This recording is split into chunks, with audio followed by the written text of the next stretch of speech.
So we're here with Dutch player Ivar Saris. Hi. Hi, how are you? We were speaking a little bit about his practice and his way to be better, and I would like to ask him a few questions. So what do you do, Ivar, for your practice? How long are you practicing a day? When I'm at home, I kind of depends on the tournaments. If I have a tournament coming up, I'll practice a little bit more, and I make sure I have a few good sparring sessions before the tournament. If there's no tournament, I'll work on like little things like my mechanics or my brake or something like that. So that's how I do it. And you was in Taiwan and in America last week. Tell us something about why you're going there.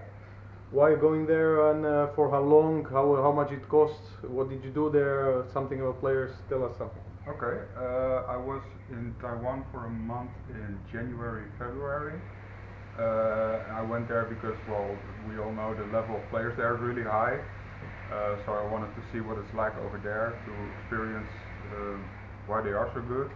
So I went there and, well, first of all, there are a lot of players there, so they start young and they practice a lot, so that's why they are also good. And they play on tough equipment with tight pockets, and they have tough competition against each other, so I think that's why they're really good. And I was there for 4 weeks. I played every day for 10 hours against the local guys, the good local guys, and some of the pros.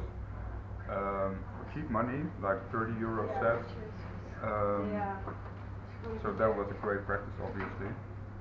And then in the US it was a little bit different. I think the level there is not as high as is in Asia, especially with 9-ball. But there is it's a different story because it's a gambling game. It's not really, they see it as a sport, they see it as a gambling game like poker or something like that. So it's a whole different story over there. Okay, how important do you think it's to play for money and for how much you play often? I think playing for money is good practice. I think it's different than playing tournaments. The pressure is different because if you lose, you can just put up the money again and play again. In a tournament, you don't have that option. So the pressure is different. But I like playing for money to stay sharp, focused, and have a little bit of pressure. So I like playing for money. Yeah, and what's your plans for the future, for the next weeks and month? For the next months, we have a few tournaments coming up, starting with the Euro Tour here next week, and there are a few tournaments in Holland after that. So I'll be playing those, obviously, and then I plan on taking another trip, I think to Taiwan again, or the US if I can get some good action over there. So we'll see about that. Can you tell us how much the trip costs? Yeah, for if somebody want to go to Taiwan, how much money do we have to prepare? Okay, for Taiwan, I went there for almost 4 weeks, and my flight and accommodation together was 1,000 euros. So that's not too bad for a whole month. And then, well, what you do there, it depends how much money you spend there on food and everything. So and touristy things. So that's personal. But it can be cheap if you. So the accommodation and flight, I pay 1,000 together, and then I play some cheap sets, so it's not too expensive.